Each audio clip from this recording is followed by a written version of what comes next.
This will be part 2 of the new series entitled God's Glory and Greatness. Last Sabbath we focused on how the physical nation of Israel could not see God in His glory and greatness. They saw the results of some of those things and recognized that. They were in awe in the sense of the power that they witnessed, but to see it in the sense of the mind in order to respond to God in a manner that we see God in a greater way, they couldn't do that. It was just all physical to them. And there's a big difference in that. They only saw God in the physical plane. And I don't know how to describe some of this, but God is showing us more and more about Himself as we've gone on through time.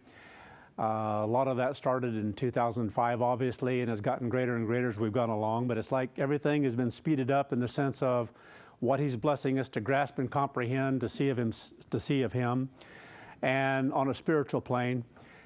To me, I find that immensely exciting. Sometimes, if we're not careful, we can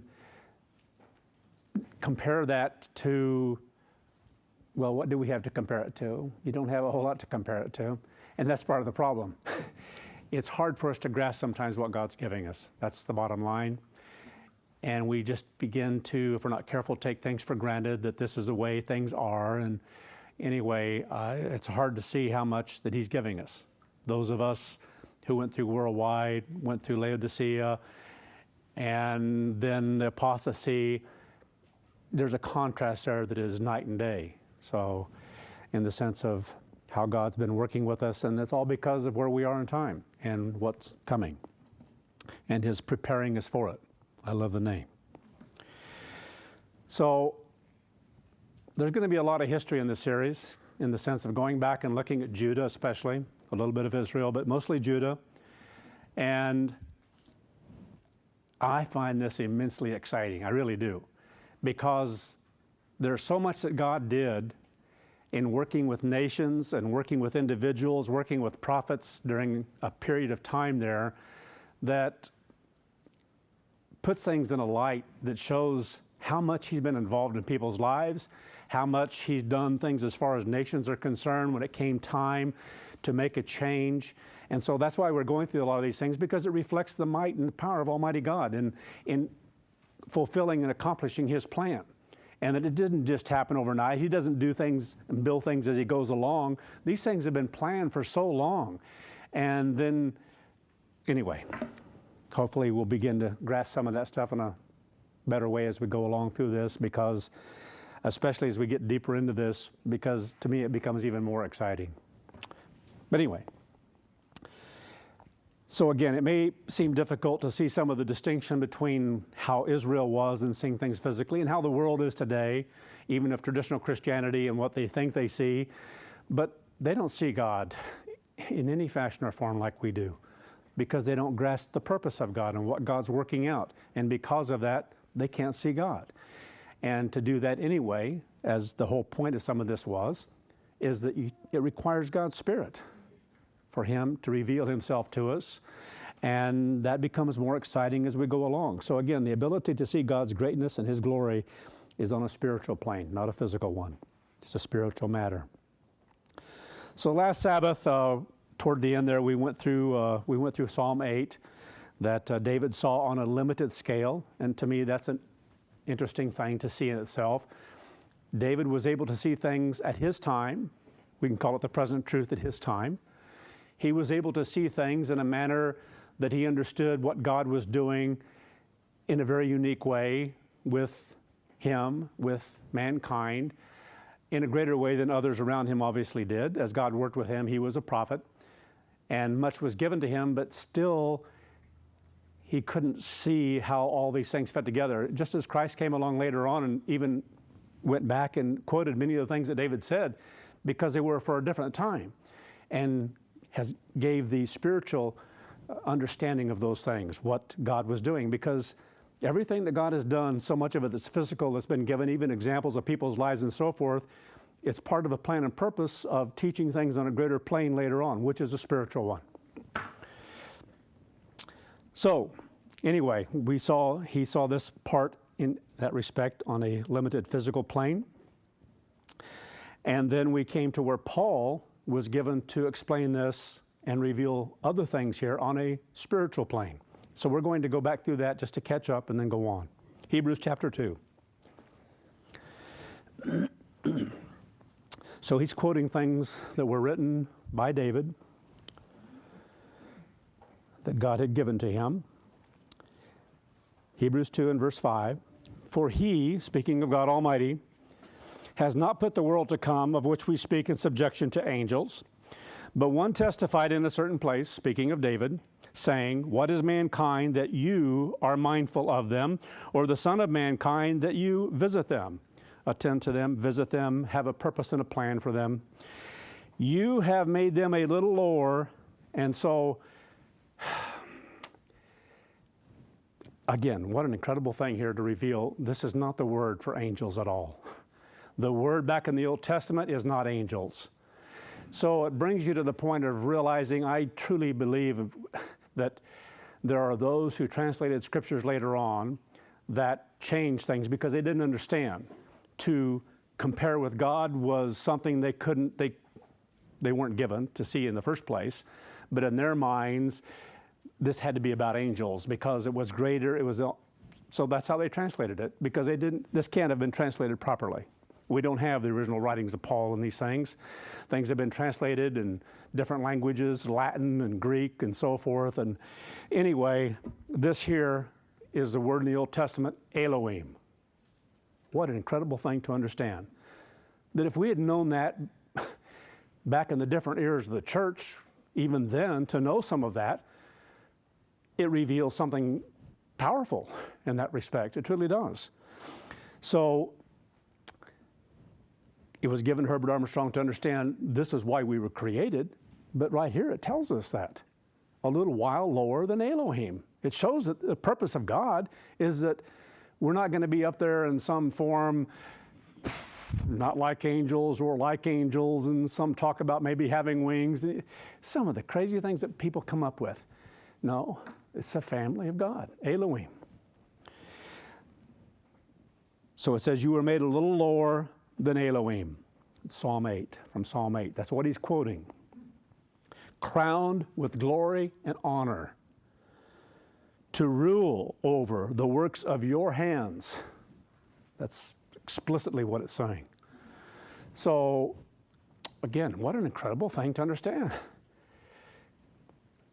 It's been out there for a long, long time. Took a we can't even begin to comprehend that. The creation of those things that are out there, all for a purpose. We're going to be busy for a long, long time. It's meant to last and last and last and last and last. And we're ever going to be learning and learning and learning. And God, sometimes we think we see a lot and we grasp a lot, and we do compared to so many through time. But we don't know anything, really, in the sense of what God's going to give to us once we're a part of His family, and the things we're going to be able to continue to learn. There will be no end of learning. That's an amazing thing to know. No end of learning through time. You can't comprehend that. So, crowned with glory and honor, God's purpose and why He created us, become part of Elohim, to rule over the works of your hands, putting all things in subjection under their feet. For in that He put all in subjection under Him, He left nothing. So more is being given to Paul here to teach, to show. God gave him more to understand about this. Nothing that is not put under Him. But now, literally in the Greek, at the present, we do not see all things put under them. But we see Joshua. So he was inspired to show the beginning of all this, the first of the first fruits. We see Joshua, who was made a little lower than, and it says angels. And I don't believe personally that Paul, and I believe that's been given, that Paul used that word at all. But for suffering of death, crown, and you think just something like that. If they would have just quoted things, but they changed a lot of things, obviously, throughout Scripture anyway, because they didn't understand God's plan. So man is very limited when it comes to translating things. And anyway, for the suffering of death, to become our Passover, crowned with glory and honor, so that he, by the grace of God, might taste death for everyone. For it is fitting for him, for whom are all things, and by whom are all things, and bringing many sons to glory. So the family of God again, that's what it's about, to make the captain of their salvation perfect through sufferings. So since we had just covered a series that ended in focusing on the story of Esther and Mordecai, that's really what has kind of led into some of this, obviously. And that's how God leads us, by taking us through things we don't know where things are going until he gives it, in the sense of teaching us the building blocks of our life, if you will, of learning. But since they're all tied together and we're eventually going to come up to that point in time, so this is going to be a fairly long series. Yes. And I love it when I know where we're going in a particular series. The next series is like, okay, you're at the Red Sea again, show me. So we're going to go back a little farther in history and then come up to this point again of Esther, because it was all planned out, all purposed. Even the story of Esther, they were among those who were brought out of the captivity. So we're going to go back and focus on the captivity, things that led up to the captivity and the captivity itself. And that took a long time before they went up to Babylon. And then many of them stayed up there. They didn't all go back to times of Ezra and Nehemiah. They didn't all go back. Certain ones did, large numbers to an extent, but the larger numbers, it appears anyway, by everything in history, stayed up there in that region. So we're going to go back and see what led up to the timing and events in the book of Esther. So incredible. Over a period of about 20 years, beginning in approximately 740 BC, I'm going to be talking a lot about dates, and some people like dates and some people don't. And this can get a little confusing as you go along, but it really shouldn't. But probably will be a little bit, especially when we get into Judah's captivity. But this is 740 BC. God sent the Assyrians against the 10 tribes of Israel, who were to the north of Judah, obviously. We know some of that history there. They're up there to the north in the area that later became known as Samaria, because they brought in that particular part of the world, Samaritans in the time of Christ that lived there. They weren't originally there. They were brought in after the Israelites were taken out. So again, over this period of time of about 20 years, they were taken captive, just like Judah. Judah had a period, it didn't happen all at one time in one period when the Babylonians came down and took everyone up. It happened one event after another event after another event after another event before it was complete to the point God wanted it to be. Similar sort of thing happened to Israel in a sense, but again, there were different wars. So they were taken into captivity into lands farther north. And right after they had split from Judah, after Solomon's death, beginning in the reign of the first king Jeroboam, there's an expression that's always used in Scripture as well about all the kings that followed after that in the north. It said basically about them that they followed in the footsteps, paraphrasing, of Jeroboam the son of Nebat, who obviously disobeyed God, went against God, changed the holy days to holidays, changed the Sabbath, began worshiping the sun god, and all the things they did on a Sunday, and all those things that kind of set the stage for things that were to happen later on, even in the northern areas there, of what happened with the church. It wasn't the church, but it was those who claimed to be the church. So to think about this, we're talking about this period of time, and I think of the period of time that followed then. We're talking about nearly 250 years later before Judah went in captivity.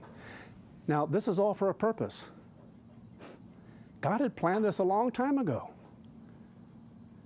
To grasp the power of Almighty God, to plan and prepare things that were going to happen in nations for a purpose, And this is a great purpose of what he's doing here, because they were only to continue on physically for a period of time, for incredible reasons of God's plan that had to take place, frankly, to lead up to this end time.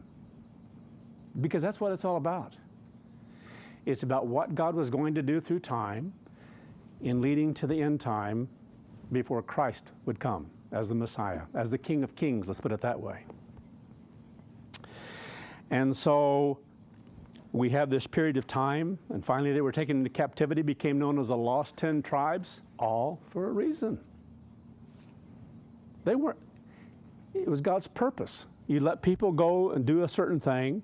God knew what was going to happen to the church by certain conditions that would happen in time. He knew apostasy was going to be the result after 7 eras of the church. God doesn't make people make those choices of how they're going to respond to God, but God knows how they're going to respond to Him under certain conditions in the world. And God is the one who determined the conditions of the world at different times for a purpose. And these things, the more we can see, the more we can grasp, we truly come to understand the glory and the greatness of God more and more and more. Let's turn over to Daniel.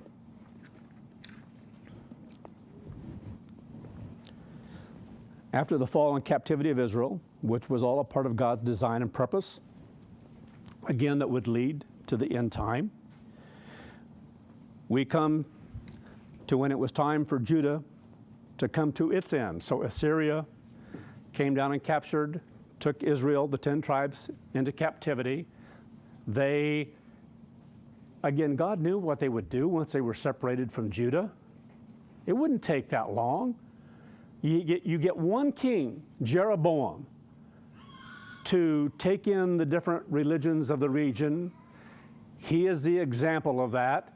And if God's not going to work with them, you know what's going to happen? They're going to continue doing the same thing, king after king. And that's exactly, every king that followed Jeroboam did exactly the same thing, because they had some of the same thinking.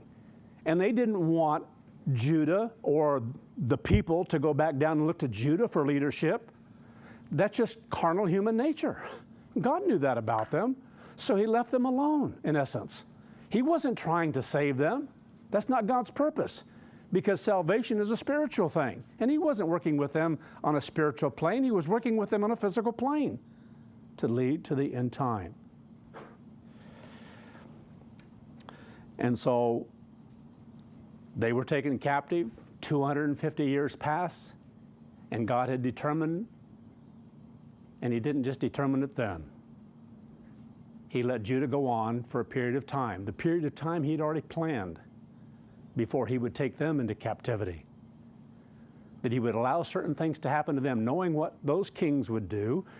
And then you would have occasions where some would come back, like toward the end when you come to Josiah and you see a king whose heart was more like David, and he tried to turn the nation back to serving God as they did in the times of David, and we'll come to some of that.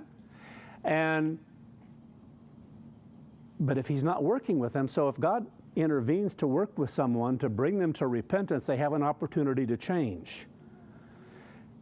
But if He's not doing that and they're allowed to go off in their own carnal way, they'll do the same thing the church did. You allow a church out here to go off and do their own thing because they're rich and increased with goods, because they're lifted up, and you take away, allow an individual to die, which happened to Herbert Armstrong. He died. So what's going to happen to the church?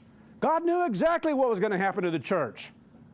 He knew exactly what would happen to ministers who already started the process of deciding who's going to be next and who are we going to support. And different individuals out there who had different ideas about what they thought should have been changed as far as doctrine is concerned. And they were already doing it in church areas anyway. Individuals, because they listened to an evangelist at headquarters who taught about a 14-15 Passover, and those ministers went out and taught well, they didn't fully teach it because there were times they would have gotten canned.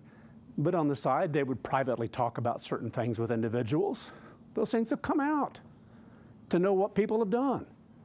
but inside they believed it. And so when they had opportunity to push something, they did it.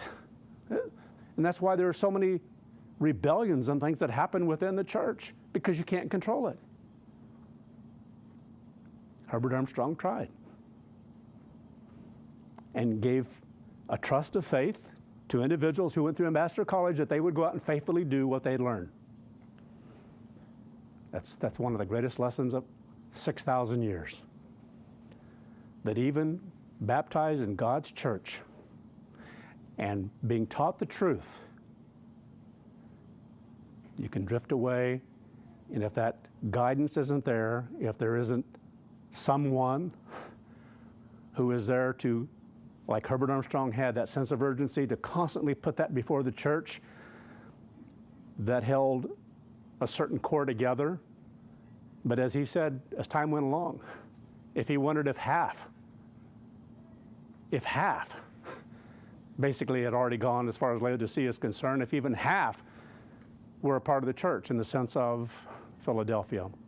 Then it got down to the very end and he said, is there 10%? And he's probably right on, because it was ready to change to Laodicea, totally. How can you go through things like this without thinking about it? Our history. We're to learn from it. We're to learn what God has given to us, the opportunities, and we're to be on guard against those things that lead people away. So was it any wonder that when there was no longer an apostle in God's church, what would happen to the church? That's why I know what would happen to God's church. If there were any length of time and there's not an apostle, it won't last very long because of human nature. Be thankful we are where we are in time. Doesn't mean God can raise anyone up he wants to at any time. But we have no evidence of that right now whatsoever. We have evidence that we're at the end, that we're almost to the point where Christ is ready to return. Thank God for that, because we're human beings. And unless God stirs you up and intervenes in your life, you know what happens? If he didn't have that purpose to bring you through, you know what would happen? You wouldn't all come through. We can't, because we're human beings. I hope that makes sense to you. It's by the grace and mercy of God, his plan and purpose of working with us to give us opportunity. Not everyone chooses that. That's why we've had to go on like we have. Some lost their crown because they made wrong choices. Anyway, so God has known what human beings would do at any moment in time depending on the conditions. And God is the one who would control the conditions, not for the purpose of the millennium, nor the great white throne, but for the purpose of bringing us through, if you will, 6,000 years. That's why technology wasn't given until the end, because look what it's done. It's made us like the days of Noah in a very short time. It's a sick, sick world, and it's getting sicker very fast, much faster than what it did in their day. Yeah, incredible.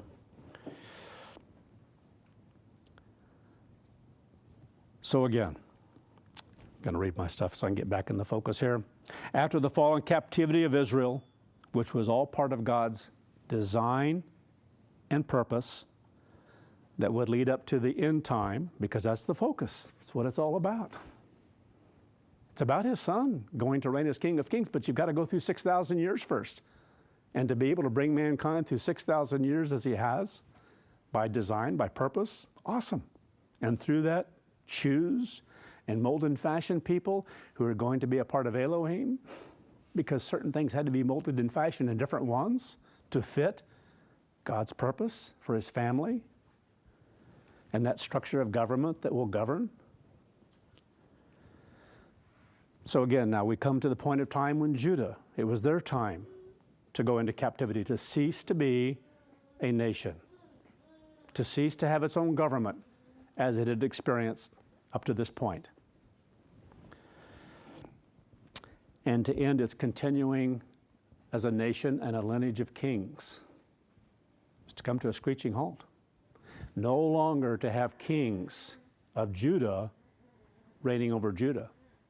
But even in that, is an awesome thing, because there is a lineage that continued on, but now they were to switch to Israel.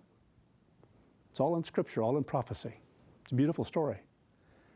I'm looking forward to going through Ireland on the way over to the feast this year to visit a particular location where ancient kings have been crowned, if you will, to rule, and to understand that some of those, well, it's a part of a process that God made sure that there were those who escaped, one in particular, the captivity, and was sent, if you will, up to Ireland to continue a lineage. She was able to marry into a line of kings that were already there. And it began a process of a new lineage that would be Jewish to fulfill what God said about David.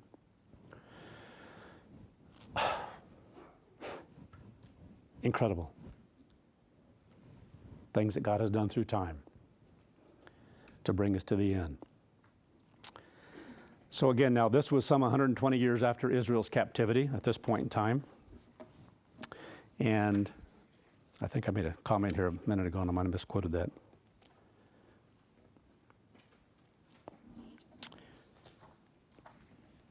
Yeah, well, they continued for a time. Anyway, this was a period of time after that, for 120 years after Israel's captivity. That event speeded up, that led up to Judah's captivity. So they'd continued on for a period of time of, I think I mentioned about 250 years, but anyway. Daniel 2 and verse 20, let's read it.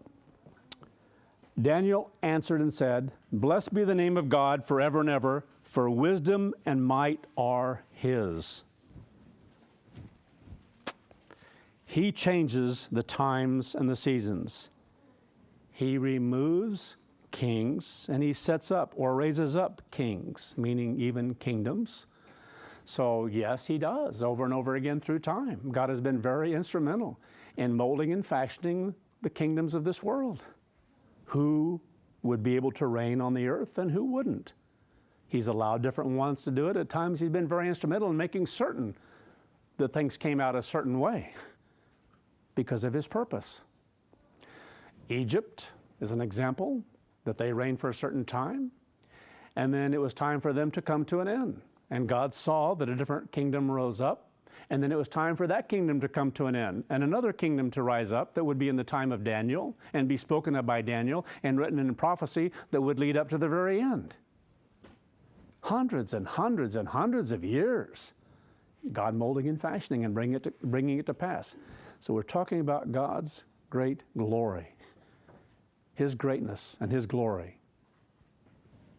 To see Him, to see His power, to see that mind at work, to see how He works with human beings who think they're so great, because we tend to think we're so great. We get so lifted up with pride and haughtiness and think we can change things, but we all die. And kingdoms fall and kingdoms come to an end. Who thinks that this nation is going to come to an end? Nobody. But every kingdom that's ever existed has come to an end, so we're pretty stupid to think it's not going to come to an end in time. That's just not smart. History itself should teach us, but we don't want to learn because we're going to be different. We're going to change it. No, we're not. That's even without God. That's just the way we are as human beings. But God works within that. Of what we are, filled with pride, haughtiness, thinking we did it. And the different ones who have risen up in kingdoms think that they're the ones doing it. If God gives you something, He gave it to you. God gave an entire rich, the richest, wealthiest nation on earth that's ever known. And George Washington got to be its first president. Awesome. Talk about wealth. You see this country, you visit other places in the world, and you see what was here. Because we've destroyed a lot of it already. But anyway. So it says, He changes times and seasons. He removes kings. He sets up or raises up kings. He gives wisdom to the wise. In other words, where does wisdom? It comes from God. So for those with whom God works, He'll give more. It comes from Him. And knowledge, really more about, it means the power of knowledge. to those who know understanding. So those who have a teachable spirit, those who want to know more, God can work with, but it's about God. These are the things that have to do with God's purpose and plan. So Israel had been taken captive by the Assyrians, but after nearly 120 years later, it was again time for another kingdom to rise. Who would conquer the Assyrians? It's time for Babylon. Because God already planned out that Israel is going to be taken captive up there, that they would go through many, many, many generations of people. They would come to a time of Esther as well. But even going farther back here are the things that God was going to do and the migrations of people and where they would be taken and why, God's purpose being fulfilled, and even God's family. Because different ones have been called out of different environments, different molding and fashioning, and to be molded and fashioned in a different way, you have to go through different things. You have to go through different experiences, not all the same. It doesn't work that way. When you talk about God's family, when you talk about what God is molding and fashioning in the mind, all of us who have God's Spirit, because of what we've gone through, because of what we've experienced, even since the apostasy, as far as PKG, there's that which is unique to us because God molded and fashioned and prepared, planned it that way, that we are different than different ones at other times, different from the ones during Ephesus and Thyatira, because they were unique as far as what they had to experience in the sense of in the world as well, and how God would work with them to prepare them for places in His family. We can't all be in the same place, nor do we want to be. To me, the most exciting thing, and I hope we can begin to grasp that more in about the third part of the series, or the fourth even, how God works with us, how He molds and fashions us. It goes beyond ability to explain in words. It truly does. I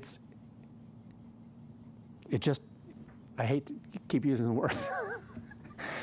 It's awesome. Because we should be in awe. That's why that's such a powerful, we should be in awe of God's power, His greatness, His glory, as He shows us things that He's doing and accomplishing, and to realize, if you're in His hands, why would you want to be anywhere else? If you really understood that, why would you give in to something in this world and leave God's church? And yet the majority have, even since PKG began. The majority of people who've had fellowship in this body have left for other things. What? I think of one that left because teaching that not everyone can become a part of 144,000. So he went somewhere where he could be a part of 144,000. You don't decide that yourself. I don't care where you go. I don't care what you do. You don't decide. None of us decide if we're going to be a part of 144,000. God determines it. And if we're so blessed to be a part of that, awesome. If we're so blessed to live on in the millennium, awesome. We're in God's hands. There's nothing greater than to be a part of His plan and what He has planned in the future. But people want more. Evangelists wanted more during the days of Herbert Armstrong. They wanted power, and they wanted to teach certain things, and so they started their little groups, and different ones, ministers started siding with them, and then another evangelist over here secretively talking to others, and they were backing him. Sick. The human mind. Hate to get distracted by some of this, but I don't think it's distraction, going back and talking about our history, because it all is a part of a process, and we have to understand and we have to see it and be in awe of God.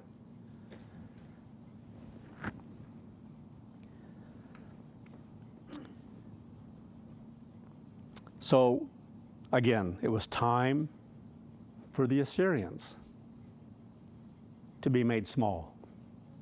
It was time for Babylon to rise, because Judah was to be taken captive, not by the Assyrians now, but by the Babylonians. God had a purpose in that. So the Medes and the Chaldeans referred to as the Babylonians, Babylonian Empire, had formed a close alliance because of a marriage. Nebuchadnezzar married a princess of the Medes.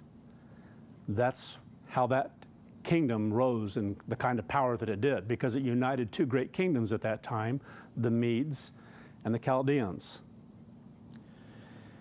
So they were married, and his father, Nabopolassar, was ruling Babylon at that particular time. He was the first ruler of Babylon, so this was a fairly quick rise of power of a new kingdom.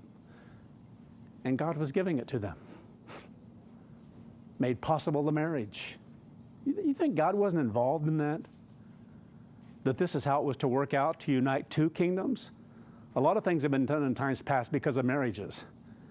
And God made certain that there were two who were able to come together to form a new kingdom, to make Nebuchadnezzar exceedingly strong and powerful, to do the job that needed to be done to take Judah captive finally, because the time had come and God's plan to do it. It just wasn't a matter of time and God saying, well, I think this is a pretty good time now. Even the timing of these things. We sometimes just have to be in awe of seeing how timing of events, of things that work out through time.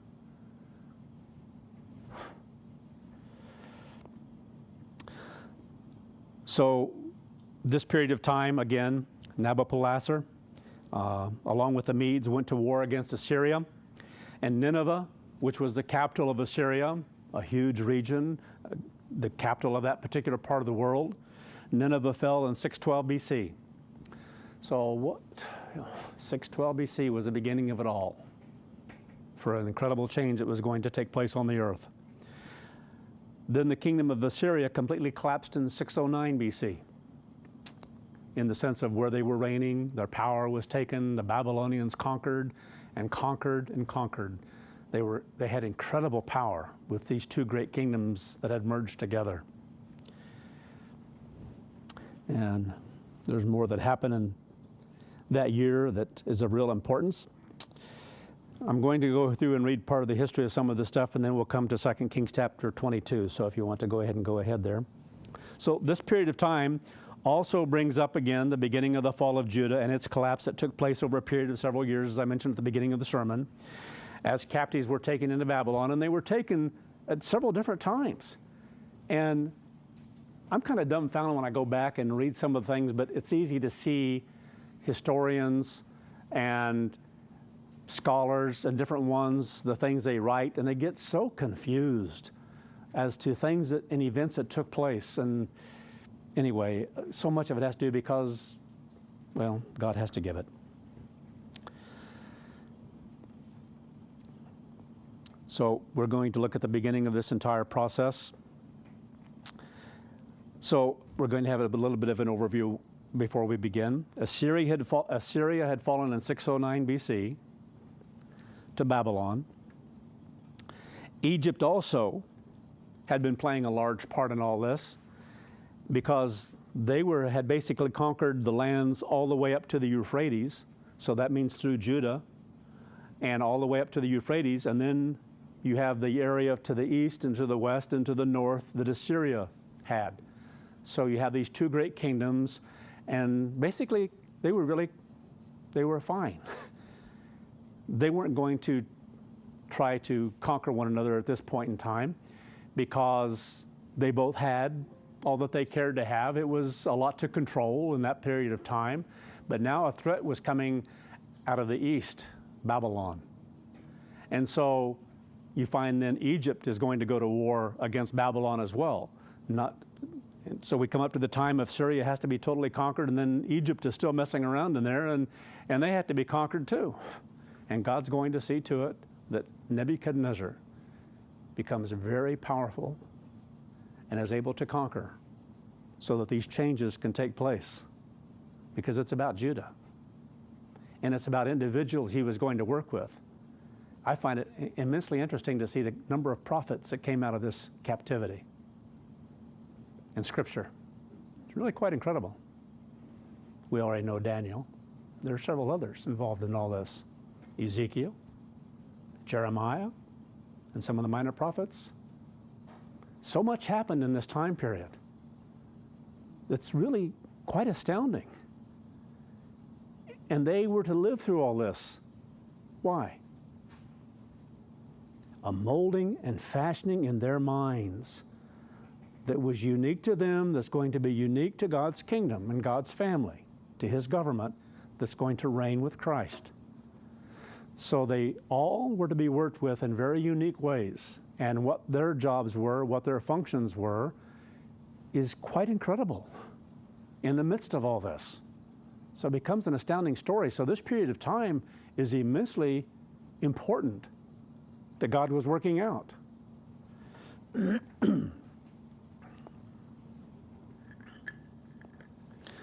So there is an individual, Pharaoh Necho, in Egypt, that was coming up into that area to fight with the Assyrians in this period of time. And he met some problems. And part of it was Judah. All a part of God's plan to get rid of both. Well, to get rid of all three. Assyria, Egypt, and Judah. Their influence was going to be diminished.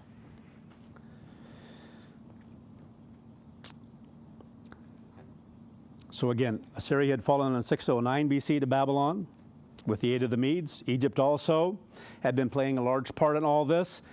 And again, they had sided with Assyria against Babylon. So the Egyptians were going to pass up through Judah in order to meet up with them. But Josiah, the king of Judah, went out against him. Now he was told certain things here that he was an awesome king. He really was. But there was a part here he should have listened to, and he didn't do it. And because of it, he was killed. So anyway, this is a part of the story of what happened at this time. So we're going to first look at the story of what is written about Josiah and what happened as he went out against the Egyptians. And before Josiah had become king, another king had preceded him, actually a couple of them, that one here was the longest serving king of Judah for 55 years. His name was Manasseh. Evil, evil, evil king of Judah. And so some of this involves his story. So God left Judah alone for a long time, different times, and they begin to go so far off base. So one thing that Judah primarily always had, still was a part of, they held on to certain things as far as the Old Testament was concerned, as far as the holy days and the Sabbath. That was very much a part of their culture, if you will, unlike Israel. But they did some evil things within the midst of all that, or some of the kings did, and this is one of them, one of the worst. So we come to 2 Kings 22, verse 1. Josiah was 8 years old when he became king. Now, you know that a child isn't reigning in the sense of what he tells everyone to do, because what does an 8-year-old know? Not a whole lot. So parts of his family, a lot of times it's part of a family, or different ones who were already up in rank as far as the kingdom was concerned, or in some cases here, different priests and different that had influence that were able to enter into a kind of rule and persuasion. So this is a part of the process here.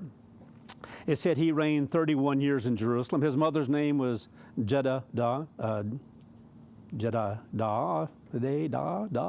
you say this? Normally I have a fun thing written out here as to how to pronounce it. This one here I didn't do. I should have. The daughter of Adiah of Bozkath. Don't you love these names? He did right in the sight of the Eternal and walked in all the ways of his father David. He did not turn aside to the right hand or to the left. What an incredible thing here. A lesson through time.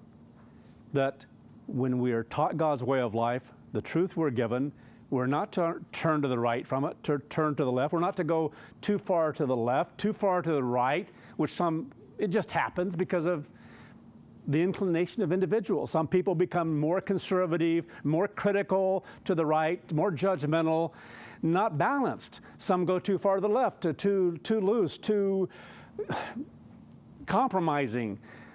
There's a process when it comes with God just doing it God's way. Striving to learn soundness of mind and balance.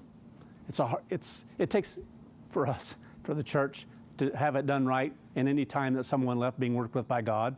requires God's help, God's Spirit.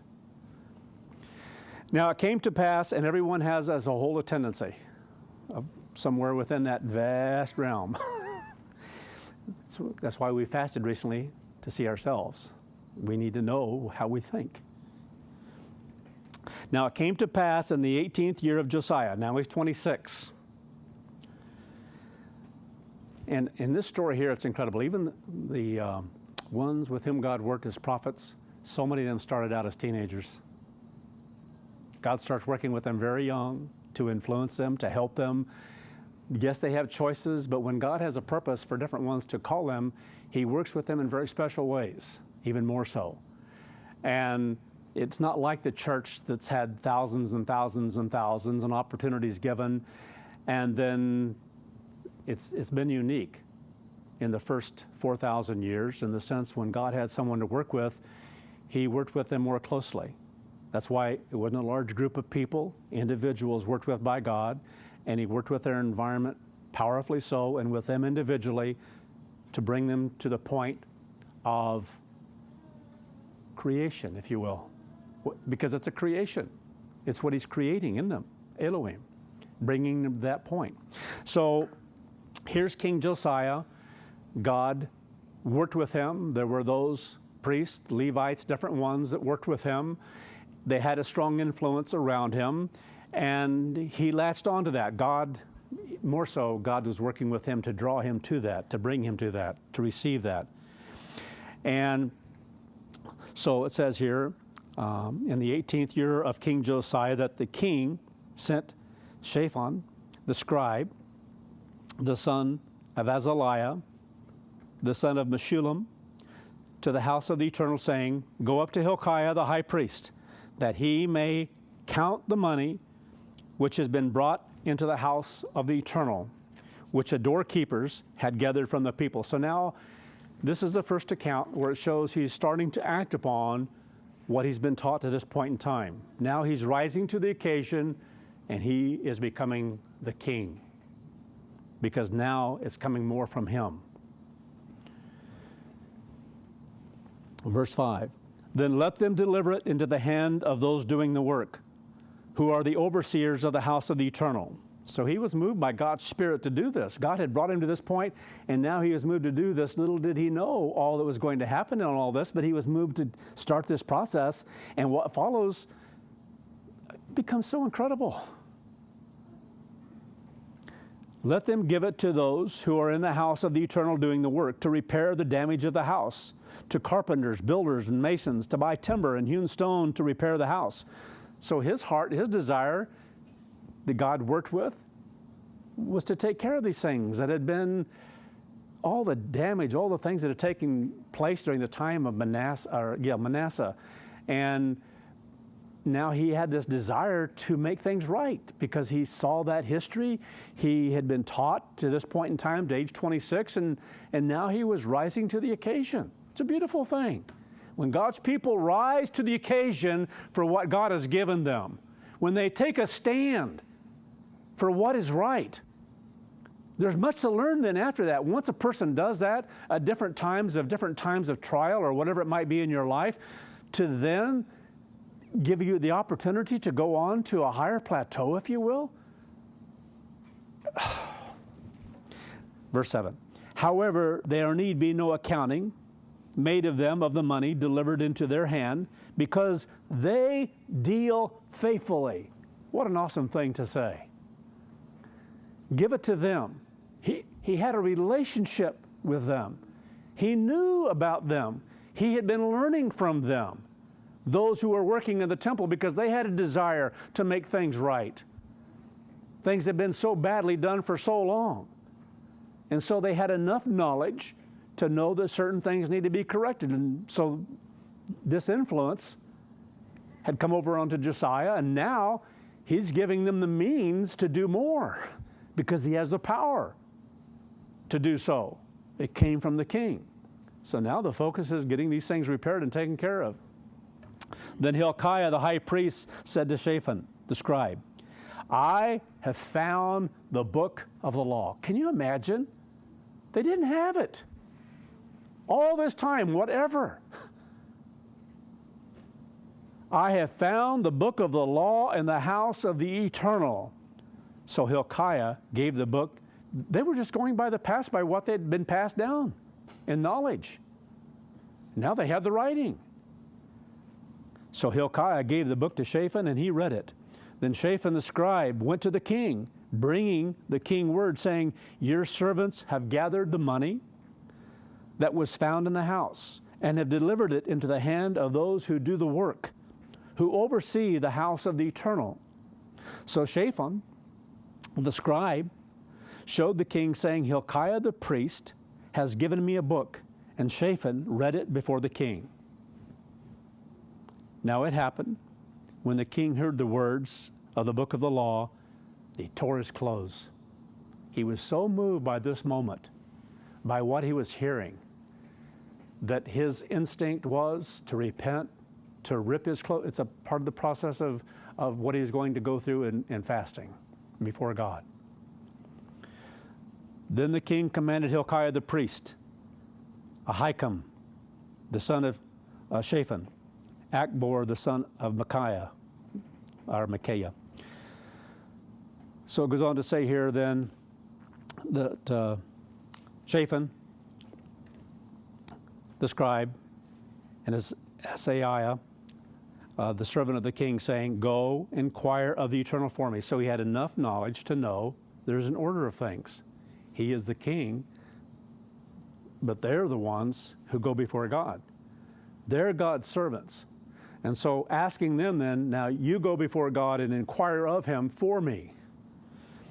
Go inquire of the Eternal for me, for the people and for Judah, concerning the words of this book that's been found, because he knew by this time we have done so badly, we have done so poorly for so long.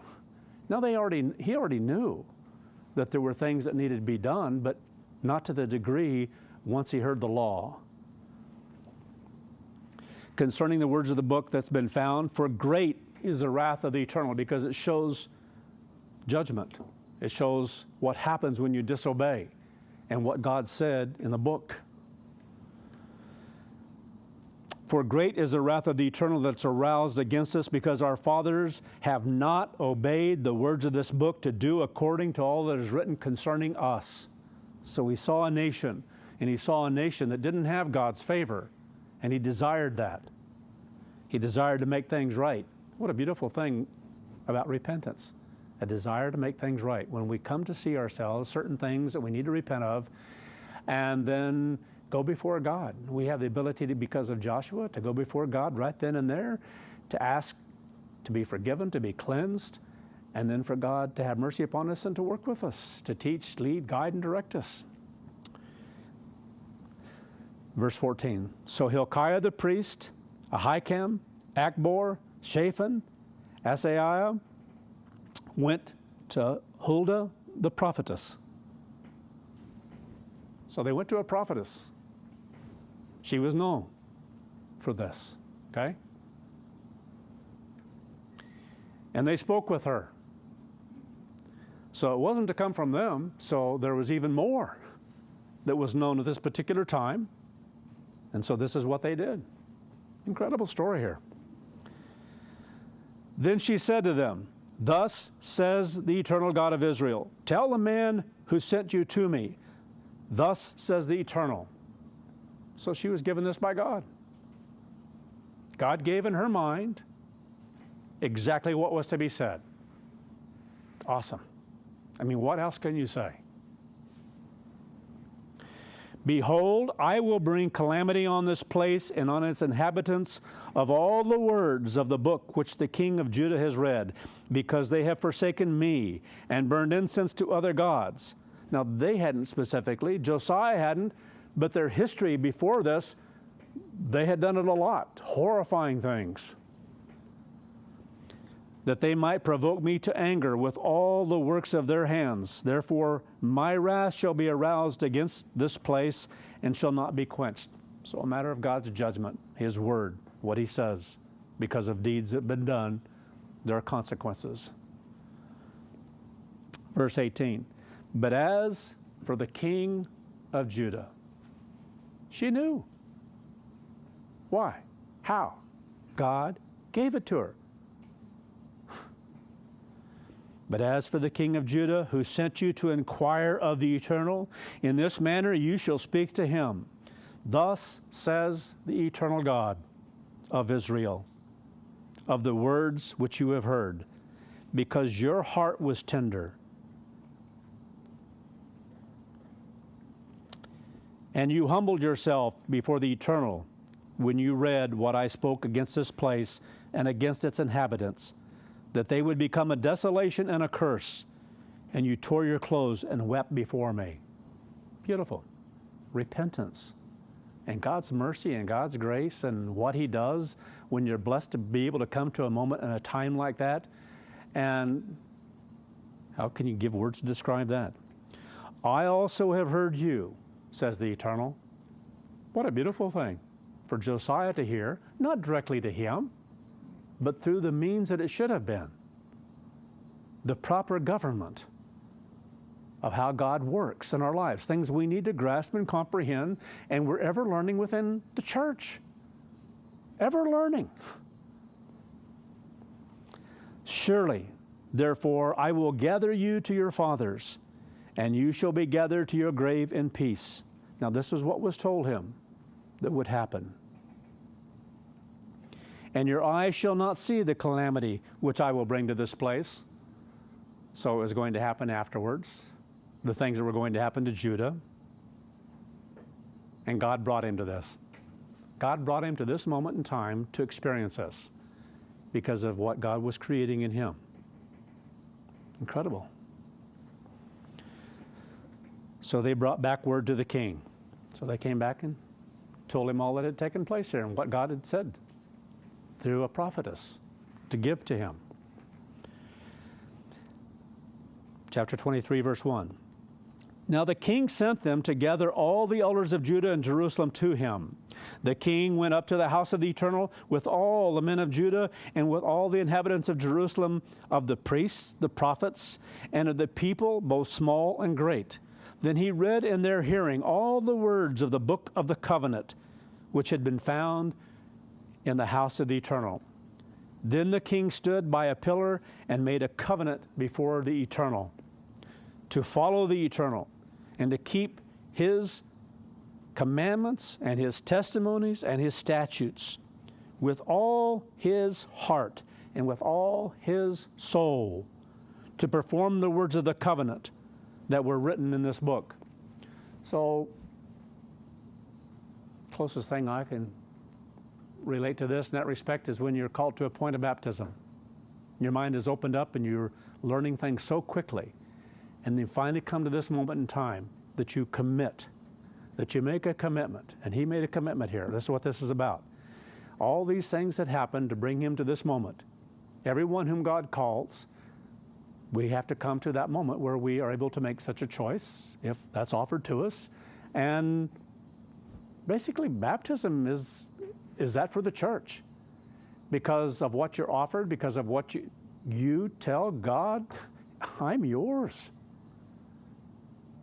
I'm not going to do things my own way. And yet the majority of people who've come into this body and into the church over the last 2,000 years have done exactly that. They've gone against that. They've turned against that commitment.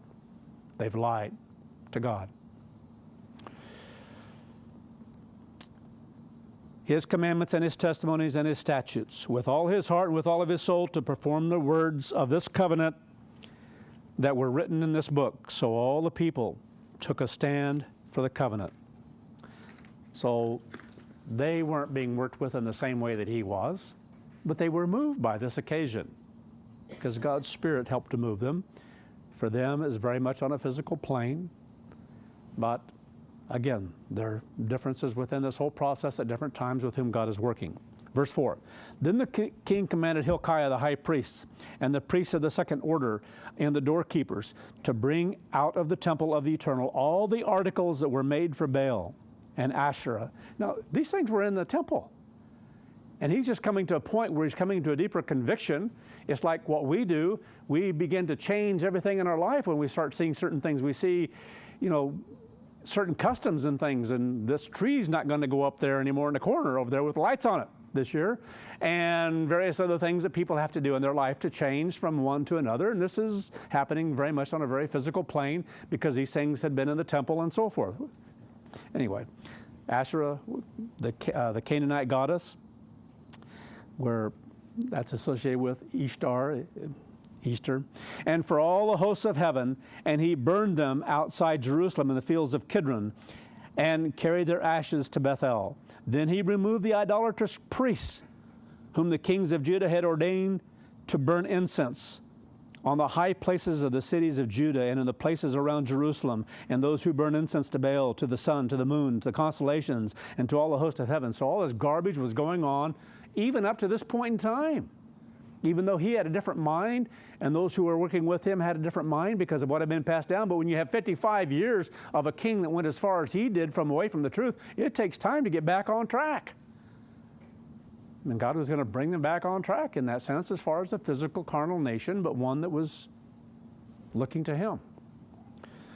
Then he brought out, but there are so many analogies to these things of what we've gone through, even on a spiritual plane within the church. They really are, over and over again. Then he brought out the wooden image from the house of the Eternal to the brook Kidron outside Jerusalem, burned it in the brook Kidron, and ground it to ashes, and threw all the ashes on the graves of the children of the people. Now, what this is about, from everything that has been revealed at this point in time, there were those things that had been done by Manasseh, King Manasseh, to where they'd even offered up their own children in fire to Moloch, serving false gods. So this is descriptive of some of this then, of what had happened to them, and in the same area, the same place. So anyway, verse 21, jumping on down here. Then the king commanded all the people, saying, keep the Passover. So he came to this now. Isn't that an awesome thing? We all come to this. This is akin to baptism because it's the beginning of something. It leads us to Passover as far as we're concerned in our lives year after year. So they have that which is a set time. And so this is what they're going to do. They're going to go back now and begin observing the things that were written in the law. One of them is the beginning of Passover here, as it talks about. Keep the Passover to the eternal your God, as it's written in the book of the covenant. Surely there has never been such a Passover held since the days of the judges who judged Israel, nor in all the days of the kings of Israel and the kings of Judah. So what he did was big. And you can read about some of those things in other scriptures. We're not going to go through the entire story, but this was massive, this observance. But in the 18th year, when again he was age 26, of King Josiah, this Passover was held before the Eternal in Jerusalem. Moreover, Josiah put away those who consulted mediums and spirits. And put away probably means more than just sent away. The consulted mediums and spirits, the household gods and idols, and all the abominations that were seen in the land of Judah and in Jerusalem, that he might perform the words of the law which were written in the book that Hilkiah the priest found in the house of the Eternal. Now, before him there was no king like him, who turned to the Eternal with all of his heart, with all of his soul, and with all of his might, according to the law of Moses, nor after him did any arise like him. So this is unique because it's a matter of turning from that which he didn't know. David was different. He was a man after God's own heart, but he didn't have this event like this take place where he had to turn from things that they were ignorant of and didn't know. And so this is what this is referring to in that respect, in a very powerful way, akin to King David, because he did it with all of his being. He truly did. But it's making it clear here there was none like Josiah who had done anything like this before nor after. So, nevertheless, the Eternal did not turn from the fierceness of his great wrath, which was a matter of judgment, and because it was time. And he allowed Manasseh to do what he did. There were various things that happened from time to time, and again, God knows what human beings will do unless God is working with them to maintain, to keep something at a certain level, but God didn't work. He allowed, just like in the Judges, He let human nature be a part of people's lives. So what happened in the whole history of the Judges?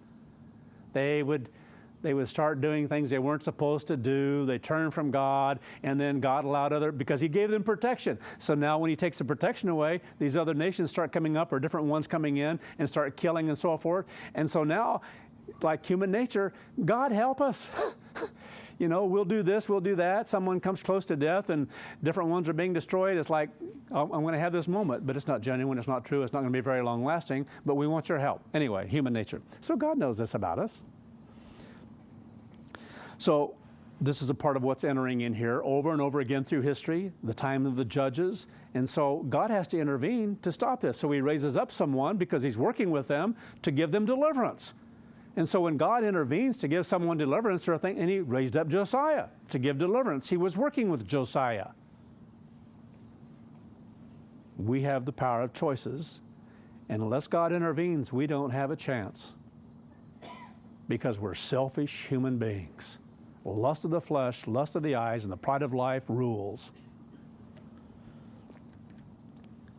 Anyway, nevertheless, the Eternal did not turn from the fierceness of His wrath. I think I skipped past something too here concerning Josiah, because I'd mentioned God said you would go to, there were certain things you would see and not see as you came to your point of your death, but it didn't totally work out that way because he did something he wasn't supposed to. He was still very blessed in all that he did, but when it came to that point, because of not listening, he died in a way that he didn't have to if he'd listened. Anyway, nevertheless, the Eternal did not turn from the fierceness of His wrath, with which His anger was aroused against Judah, because of all the provocations with which Manasseh had provoked him. So the Eternal said, I will also remove Judah from my sight, as I have removed Israel. It was already prophesied over, I didn't give the exact numbers here, but has to be around 100 years plus, that this was going to happen. Very specific. We're going to find out as we go along in the story.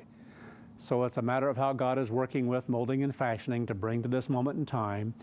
And so He's still reminding them to look at it on a physical plane as well. It's because of Manasseh that the strength of the judgment has been made. Because God allowed him to go, because He allowed him to have 55 years, and the longer you're given when you're doing wrong, it just gets worse and worse, and that's what happened. And the longer the kingdom was away, it's like where would the church have been? We had an apostasy, yes, but if it had been allowed to go on, there wouldn't have been anything. There wasn't anything left anyway. It came to a point that if we were just allowed to be as we were, without an apostasy even, where would the church been? What could have been saved later on? Doesn't mean God can't, but surely you have to work with them in a different way, and it wouldn't be a group that was able to come out of an apostasy. I hope you understand what I'm saying. There's timing of events and when God intervenes and what He does. And so when it came to this, it was a matter, remember Manasseh. Look how far you can go away from the truth. Look how bad it can get when left to yourself, without my intervention, without my guidance, without my help in your life. Manasseh is a perfect example of that.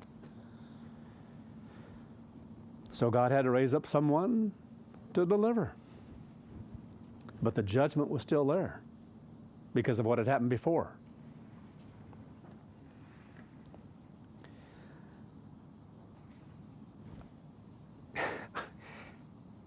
I can't help but, we're going to receive this in different ways here, but to marvel at what God did and what God said, all by design and purpose, because this was all designed to let them go as far as they wanted, to knowing how bad they would become during that 55 years. God knew it.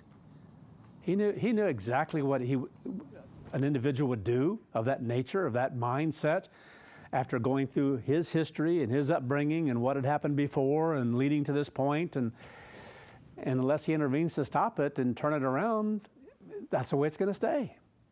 Just like the kings of Israel, every one of them followed in the sins of Jeroboam, the son of Nebat. says it again and again and again. Why? God didn't raise anyone up to deliver them, to bring them to him. It wasn't his purpose. The purpose was to let them go into captivity. All 10 tribes. Incredible.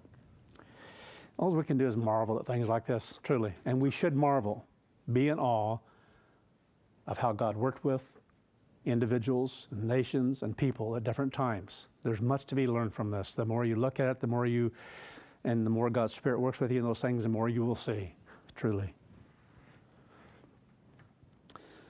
Now the rest of the Acts, verse 28, of Josiah and all that he did, are they not written in the book of the Chronicles of the Kings of Judah? In his days, Pharaoh Necho, king of Egypt, went to the aid of the king of Assyria to the river Euphrates.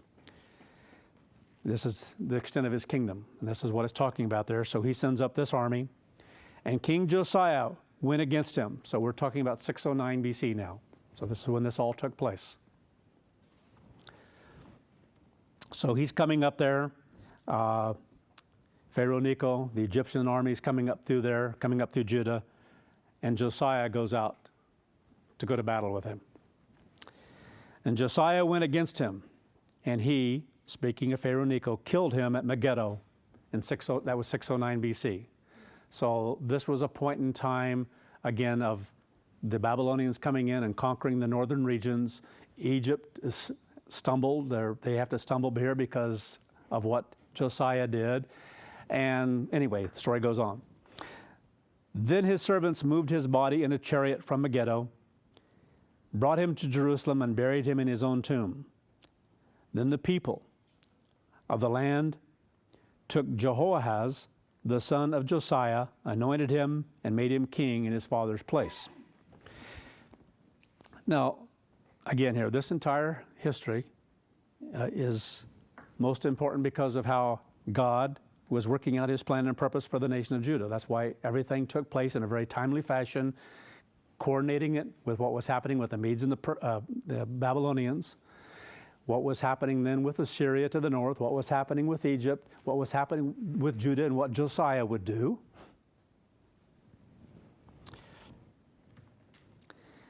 So, before proceeding here and going on into 2 Kings, the timing of some of these events I'm going to go through here again. The Babylonians and Medes had formed, again, this close alliance through this marriage. And this is when Nabopolassar was ruling Babylon, who was, again, that first king of Babylon. And with the Medes, they went up against the Assyrians. They were first defeated in Nineveh because it fell 3 years earlier. Nineveh did. But the kingdom was still in power in different areas there and still had a great army. And so this is what was taking now in Assyria. So took time here for its total collapse. The government, Nineveh, and now the rest that was resisting. Now, in some of these things, we're coming up to a point in time, it doesn't happen for 4 more years when Nabopolassar dies. So as to what his health was, history in some of these things is basically non-existent. Most everything is in the Bible, actually, and a lot of people historians don't like to use that as a source of authority. So that's why there's a lot of conflict, because then those who are scholars, they try to use what historians say and they try to piece things together, and the reality is it can't, because they're not working from the same plane anyway. So there's a lot of contradiction and so forth that takes place here. It's exceedingly confusing when you read various sources. So again, here it isn't clear whether or not he was actually leading them. It's very possible, and certainly he was involved. Nebuchadnezzar was involved in the wars and the fightings. And oftentimes, as would happen, a king would go out with the forces when they're invading, and oftentimes a son, like in this particular case here, or even a son is sent ahead to do it if the father's not able to. And at some point, this is what had to have happened. At what point, we don't know. But Nebuchadnezzar was always at the forefront of these things. He was being worked with to become the next king. And Nabopolassar was ill at some point here, obviously, before he died in 605. So, again here, Nineveh fell in 615, Assyria in 609. We have the Egyptians coming up Josiah goes out against him in 609. He's killed in Megiddo, and a new king is placed in power there by Pharaoh Necho. And, well, we're coming to that. We haven't hit that yet. The people of the land made the other one king. Pharaoh comes along and removes him and places someone else in power. So this is the part we come to then in, let's go ahead and pick it up here in 2 Kings 23.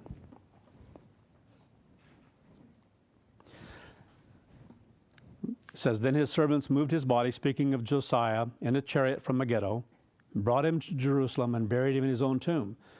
Then the people of the land, again, this is where they took Jehoahaz, and the son of Josiah, anointed him and made him king in his father's place. But again, the story isn't over with, because it goes on then here in 2 Kings 23, verse 31. I think I said, is this in 23:30? Okay, I'm sorry, I messed up in my typing, and I just caught it here. But now we're in verse 31. Starts out, Jehoahaz was 20.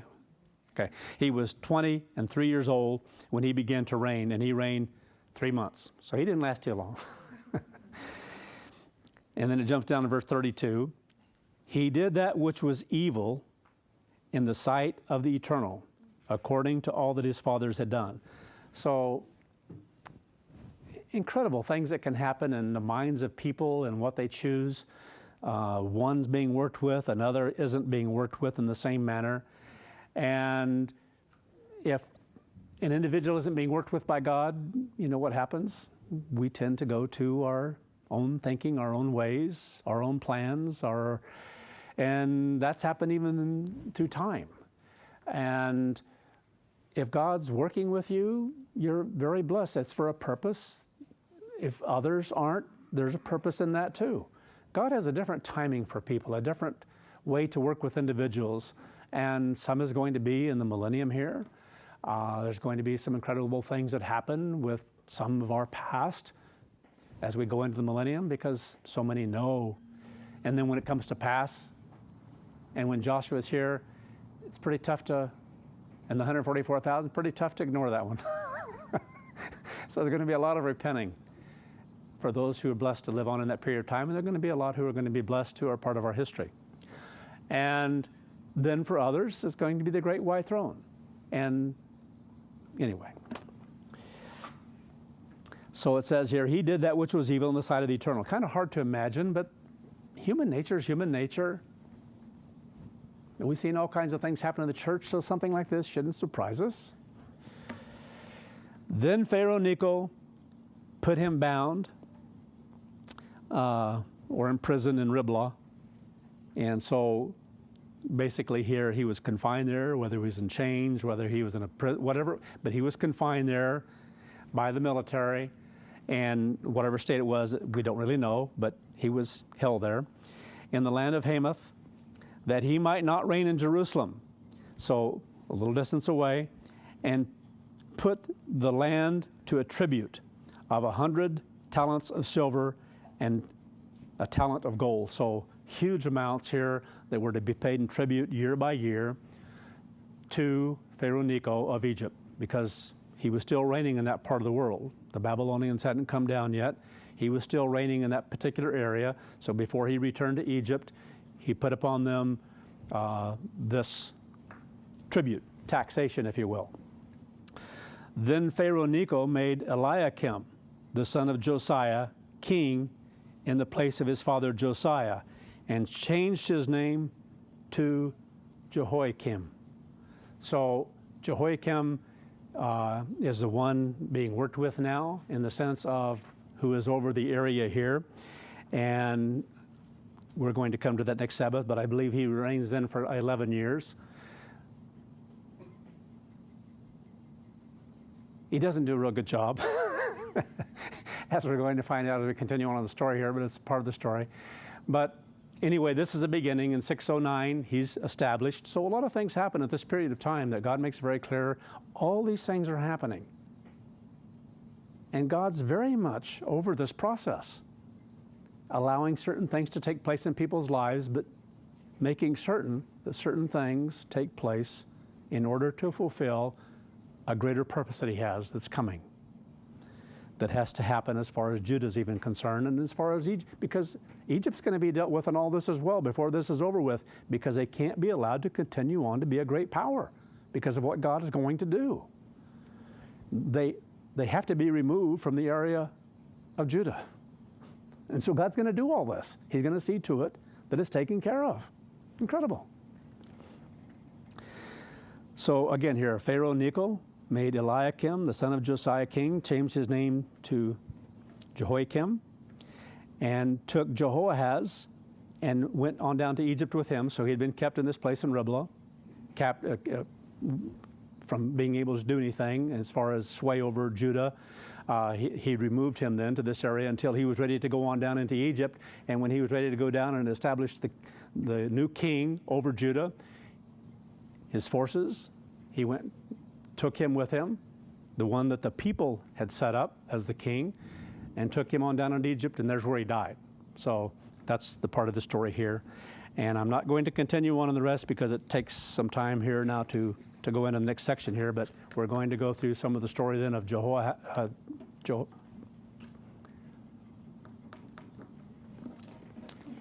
way his name is pronounced, I have to look at it. It's Hoy, Jehoiakim. And what even becomes a little more confusing later on is Jehoiakim.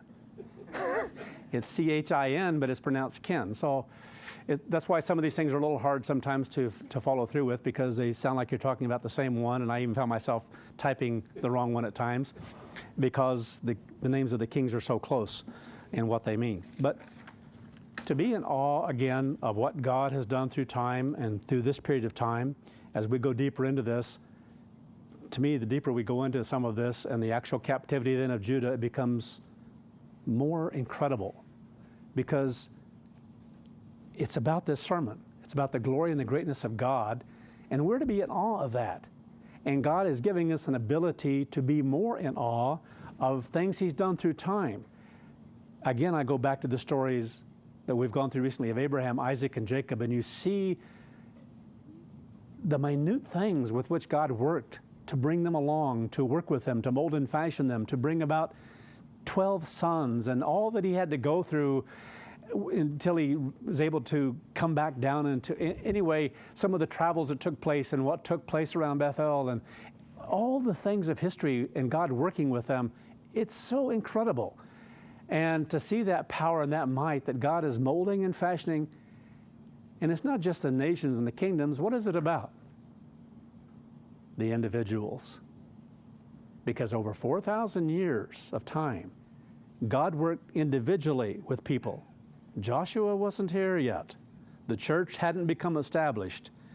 And there was great purpose in those who would be called out over a long span of time, molded and fashioned by things that they would experience in the world and the world around them, and they had to be of a certain state and condition for them to learn what they needed to learn. Just like as we're going to go to in the story, Ezekiel, Jeremiah, Daniel especially, the things they went through and what they experienced in the span of time in which they experienced it are phenomenal. There was a lot happened in this period of time, and it's so important as a part of God's plan and purpose. And so you think of all this that had taken place of God working with with the brothers, Judah then, the captivity, Egypt, everything to this moment in time, and it's so incredible. And hopefully we can't help but be in awe of God Almighty and how He molds and fashions our lives if we'll yield to Him.